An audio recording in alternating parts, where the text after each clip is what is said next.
ইন্না আরসালনাকা বিল হাক্কি বাসীরা ওয়া নাযীরা ওয়ালা তুসআলু আন আসহাবিল জাহিম। বিহল সাবধান হও, নিশ্চয় আপনার উই হ্যাভ সেন্ট দি, নিশ্চয় হাবিব আমি আল্লাহ পাঠিয়েছি উইথ সত্য ধর্ম সহ, as a bearer of glad tidings, as a warner শুভ সংবাদদাতা এবং সতর্ককারী রূপে। ওয়ালা তুসআলু আন আসহাবিল জাহিম, but of the no question shall be asked of the companions of the blazing fire.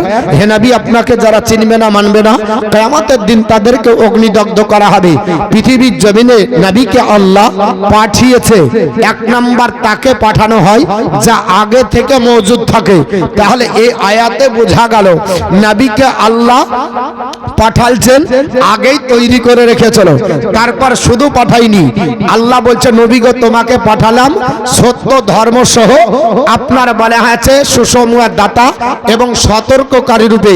তাহলে নবী যেদিন আসছে তো আল্লাহ বলছে তোমাকে পাঠিয়েছি শুভ সংবাদ দিয়ে, সতর্ককারী রূপে এবং সত্য ধর্ম দিয়ে। তাহলে বোঝা গেল নবী পৃথিবীতে 40 বছরে এসে নবুয়াত এলান করেছে ওটা নাই, আল্লাহ পাঠানোর সময়টি আল্লাহ বলছেন নবী আপনাকে পাঠিয়েছি সত্য ধর্ম দিয়ে।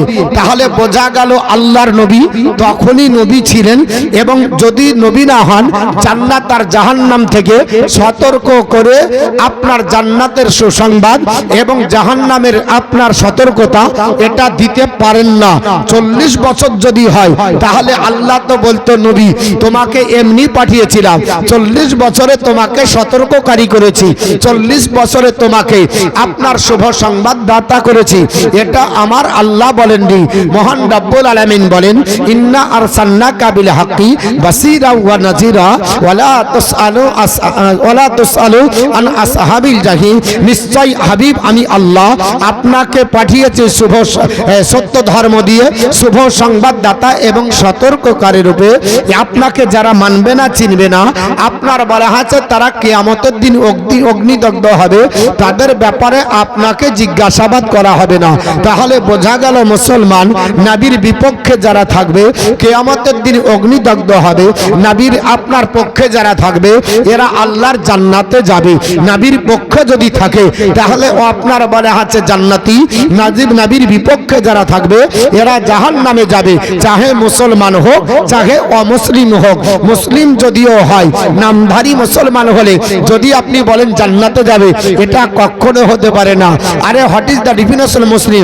মুসলমান কারে বলে আগেই বলেছি, শুধুমাত্র মুসলমান আপনি যদি মনে করেন যে দাড়ি আর টুপিওয়ালা ওরাও নামাজ পড়ে দাড়ি আর টুপি দিয়ে ডিসাইড করব, এর নাম মুসলমান হতে পারে না। রণজিৎ সিং মুখে দাড়ি রেখেছিল, মুসলমান বলা চলে না। সুরেন্দ্র বন্দ্যোপাধ্যায় মুখে দাড়ি রেখেছিল, মুসলমান বলা চলে না। আপনার বলা আছে সুরেন্দ্র বন্দ্যোপাধ্যায় মুখে দাড়ি রেখেছিল, মুসলমান বলা চলে না। উমেশ চন্দ্র বন্দ্যোপাধ্যায় মুখে দাড়ি রেখেছিল, মুসলমান বলা চলে না। ফাহিয়ান দাড়ি রেখেছিল, মুসলমান বলা চলে না। সীমান্ত গান্ধী দাড়ি রেখেছিল, মুসলমান বলা চলে না। রামকৃষ্ণ পরমহংসদেব মুখে দাড়ি রেখেছিল, মুসলমান বলা চলে না।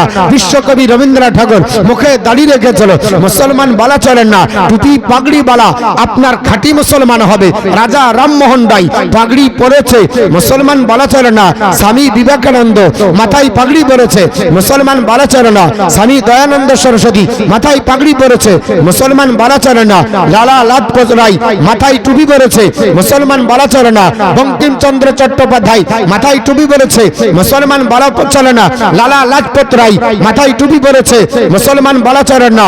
দীনবন্ধু মিত্র মাথায় টুপি পরেছে, মুসলমান বলা চলে না। গোপাল কৃষ্ণ গোখলে মাথায় টুপি পরেছে, মুসলমান বলা চলে না। আপনার ভগৎ সিং মাথায় টুপি পরেছে, মুসলমান বলা চলে না। স্বাধীন ভারতের প্রথম প্রধানমন্ত্রী পণ্ডিত জওহরলাল নেহরু মাথায় টুপি পরেছে, মুসলমান বলা চলে না। স্বাধীন ভারতের প্রথম রাষ্ট্রপতি ডক্টর রাজেন্দ্র প্রসাদ মাথায় টুপি পরেছে, মুসলমান বলা চলে না। নেতাজি দিল্লি চলো বলে আজও আহ্বান করে, মূর্তি সেজে বসে আছে, মুসলমান বলা চলে না।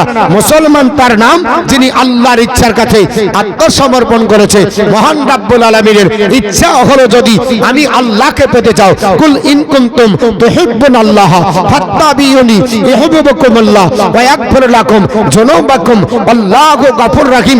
কুল হে রাসূল আপনি বলে দেন, ইফ ইউ ডু লাভ আল্লাহ, যদি আল্লাহকে ভালোবাসতে চাই, আল্লাহর সঙ্গে মহব্বত করতে চাই, ফাত্তাবিনি ফলো মি, নবী আপনি বলেন, নবী বললেন ফলো মি, আমাকে ফলো করো। আল্লাহ উইল লাভ ইউ, আল্লাহ তোমাদের ভালোবাসবে। আল্লাহ ফরগিভ ইওর সিন, আল্লাহ তোমাদের জীবনের গুনাহ maaf করবে। Allah is of regarding most merciful, যে আল্লাহ ক্ষমাশীল অত্যাধিক দয়ালু। জোরে বলেন সুবহানাল্লাহ। আমরা নবীকে ভালোবাসি, বাসি তো নাকি? জোরে বলেন বাসি না বাসি না? আমরা নবীকে ভালোবাসি। কতটা ভালোবাসি? বলে জানের চাইতে বেশি ভালোবাসি। আহারে মুসলমান জানের চাইতে ভালোবাসে। আর কর্ণাটকের ধাত্রীতে অক্টোবর মাসে যখন আই লাভ মোহাম্মদ সাল্লাল্লাহু তাআলা আলাইহি ওয়াসাল্লামকে আপনার কেন্দ্র করে কর্ণাটকের ধাত্রীতে 24 জন বালকের আপনার বলা হয়েছে রিমান্ডে, তাদেরকে আপনার রাখা হলো, জেলের মধ্যে রাখা হলো, সেটার প্রতিবাদ করার জন্য পশ্চিমবঙ্গের ধাত্রীতে আপনার দেখা গেল না কয়েকজন আপনার নেমেছিল। আপনার বলা হয়েছে উত্তরপ্রদেশের মাটিতে আশিকে রসুল জিরারা আপনার ছিলেন, আলা হযরতের খানদানরা 3000 বেশি আপনার বলা হয়েছে জনগণকে নিয়ে নবীর মহব্বতের আপনার পরিচয় দেওয়ার জন্য আই লাভ মোহাম্মদের পক্ষে আপনার বলা হয়েছে রেখেছিলেন, ব্যানার লিখেছে। অন্য তো কিছু করেনি, একমাত্র করেছে কি যে আমরা নবীকে ভালোবাসি। আর এই ব্যানার লেখার কারণে যদি আপনার স্বৈরাচারী শাসকের যদি কোনো আপনার বলা হচ্ছে হারমাত বাহিনী বা আপনার আরএসএস এর পৃষ্ঠপোষকতায় যদি আপনার বলা হচ্ছে কেন্দ্রীয় বাহিনী হোক আর আপনার রাজ্যের বাহিনী হোক, যা পুলিশ প্রশাসন হোক, যদি আই লাভ মোহাম্মদ সাল্লাল্লাহু তাআলা আলাইহি ওয়াসাল্লাম লেখার জন্য যদি এই ব্যানারকে নামিয়ে দেয়, নামিয়ে দিয়েছে না নামিয়ে দেয়নি? 24 পরগনার মাটিতে আপনার নামিয়ে দেওয়া হলো। আপনার উত্তরপ্রদেশের মাটিতে মিছিলকে বন্ধ করা হলো। আপনার বলা হচ্ছে 300 প্লাস মানুষকে জেলের মধ্যে বন্দী করা হলো। 24 বছরের একটা যুবকের আপনার গলার উপরে গুলি আপনার বিদ্ধ করে তার প্রাণ নাশ করে তাকে শহীদ করা হলো। অপরাধ একটাই, আমরা নবীকে ভালোবাসি। এই কথাটা বলার কারণে, আরে নবীকে ভালোবাসি এটা তো ঈমানের অঙ্গ। হযরতে ওমর ফারুককে বলা হয়েছিল, ওমর তুমি কত আপনার বলা হচ্ছে কতটা আমাকে বেশি ভালোবাসো? ওমর ফারুক আজম বলেছিলেন, ইয়া রাসূলুল্লাহ, গোটা বিশ্বের মহব্বত যদি এক পাল্লায় দেওয়া হয় তাহলে আমি আপনার সর্বপ্রথম আমি নিজেকে বেশি ভালোবাসি, তারপর আপনাকে বেশি ভালোবাসি। নবী বললেন, ওমর পূর্ণ ঈমানদার হতে পারেনি। ওমর ফারুক আজম বিচক্ষণ সাহাবী, জান্নাতি সাহাবী, আপনার বুঝতে পেরে গেলে যে নবীর মহব্বতের চাইতে আর পৃথিবীর জমিনে অন্য কোনো মহব্বত করা যাবে না। তাই বললেন, ইয়া রাসূলুল্লাহ, গোটা বিশ্বের মহব্বত দুটো পাল্লা করে দিলাম। এক পাল্লায় ও গোটা বিশ্বের মহব্বত, অপর পাল্লাতে ইয়া রাসূলুল্লাহ আপনার মহব্বত আমার বিবেকের মানদণ্ডের দাড়ি পাল্লায় আপনার মহব্বত সবচাইতে বেশি। জোরে বল সুবহানাল্লাহ।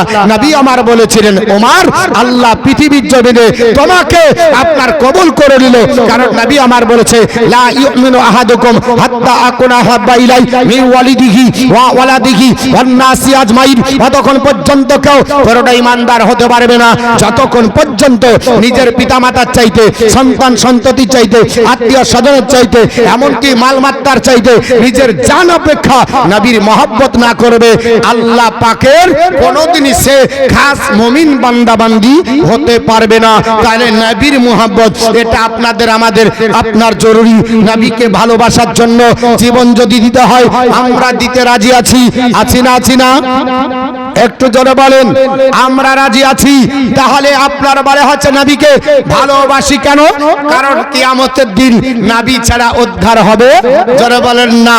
কারণ নবী আমার বলেছে, এ আমার উম্মত উম্মাতারিরা লিকুল্লি সাইয়্যিন নবিয়্যুন দাওয়াতুন মুস্তাজাবা। প্রত্যেক নবীকে আল্লাহ স্পেশাল দোয়া দিয়েছে। আদম নবী পেয়েছিলেন, শীষ নবী পেয়েছিলেন, নূহ নবী পেয়েছিলেন, হুদ নবী পেয়েছিলেন, দাউদ পয়গম্বর পেয়েছিলেন, সুলাইমান পয়গম্বর পেয়েছিলেন, ইব্রাহিম পয়গম্বর পেয়েছিলেন, ইসমাইল জাবিউল্লাহ পেয়েছিলেন, তা আপনার বলা হচ্ছে মুসা কালিমুল্লাহ পেয়েছেন, ঈসা রুহুল্লাহ পেয়েছিলেন। এমনকি যত নবী ছিল সমস্ত নবীকে আল্লাহ স্পেশাল দোয়া দিয়েছিলেন। আপনার সমস্ত নবী ওই দোয়াটা পাওয়ার পর দুনিয়াতে মুসিবতে যখন পড়েছেন দোয়াটা সাবমিট আল্লাহর দরবারে করেছেন, আল্লাহ কবুল করেছেন। আখিরাতের জন্য রাখেননি। শীষ পয়গম্বর দুনিয়াতে করে গেছেন, আখিরাতের জন্য রাখলেন না। নূহ পয়গম্বর দুনিয়াতে করে গেলেন, আখিরাতের জন্য রাখলেন না। হযরত হুদ পয়গম্বর দুনিয়াতেই করে নিলেন, আখিরাতের জন্য রাখলেন না। আপনার লূত পয়গম্বর দুনিয়াতেই করে নিলেন, আখিরাতের জন্য রাখলেন না। হযরত সালেহ পয়গম্বর দুনিয়াতে করে নিলেন, আখিরাতের জন্য রাখলেন না। এমনকি আপনার বেলা আছে সুলাইমান পয়গম্বর দুনিয়াতে করে গেছেন, আখিরাতের জন্য রাখেননি। দাউদ পয়গম্বর দুনিয়াতে করে গেছেন, আখিরাতের জন্য রাখেননি। মুসা কালিমুল্লাহ দুনিয়াতে করেছেন, আখিরাতের জন্য রাখেননি। ঈসা রুহুল্লাহ দুনিয়াতে করেছেন, আখিরাতের জন্য রাখেননি। আমার নবী দুনিয়াতে করেছেন, বিপদে পড়েননি। হ্যাঁ, বিপদে পড়েছে। পচা উটের ভড়ি নবীর মাথায় চাপিয়ে দেওয়া হয়েছে শ্বাস বন্ধ করার জন্য। আপনার চেষ্টা করেছে কাফেররা, নবী আমার চাইলেন না। উহুদের প্রান্তরে দন্দন শহীদ করলেন, আপনার দোয়াটা চাইলেন না। তায়েফের মাটিতে জুতা মুবারক রক্তে ভিজে গেল, নবী আমার চাইলেন না। নবী আমার বললেন, হে আমার উম্মত উম্মাতানি, হাসরের ময়দানে মহাশরের দিনে যেই দিন মহান আল্লাহ কাজী হয়ে বসবে, নাফসি নাফসি করে উম্মত উম্মাতানি আপনার ছোটাছুটি করবে, সেই দিনের জন্য আমি দোয়াটা রেখে দিলাম। যেই দিন আমার আল্লাহ ডাক দিয়ে বলবে, আসা আইয়াব আসাকা রব্বুকা মাকামাম মাহমুদা, হাবিব আপনার প্রভু আপনাকে অতি শীঘ্র আপনাকে সম্মানীয় জায়গায় দণ্ডায়মান করাবে। সেই দিন আমি মাকামে মাহমুদে সিজদায় যাবার পরে সেই দিন আমি আল্লাহর কাছে ওই দোয়াটা করব, আল্লাহ যে দোয়াটা তুমি সমস্ত নবীকে দুনিয়াতে দান করেছিলে, আর সমস্ত নবী 1 লক্ষ বা 2 লক্ষ 24,000 নবী রাসূল দুনিয়াতেই তারা করে গেছে, কিন্তু আমি একজন নবী যে দোয়াটা আপনার দুনিয়াতে করলাম না, আমি আপনার চাইলাম না, দুনিয়াতে কষ্ট সহ্য করলাম, আখিরাতে রেখে দিয়েছি। ওই দোয়াটা আমাকে আজকে আপনার কবুল করে আমার উম্মত উম্মাতানিকে জান্নাতি বানাতে হবে। জোরে বলুন, আর একটু জোরে। সেই দোয়াটা আল্লাহ কবে করবে? আখিরাতের দিন। ওই নবীর জন্য সবকিছু করব কি করব না? নবী তো দুনিয়াতে চেয়ে যেতে পারতেন, কার জন্য চাহেননি? আপনার জন্য, আমার জন্য। আর আপনারা আমরা মনে করি নবী আর কি জানে, ও তো লেখা পড়া জানে না। আস্তাগফিরুল্লাহ। এরকম হয় না বাপ?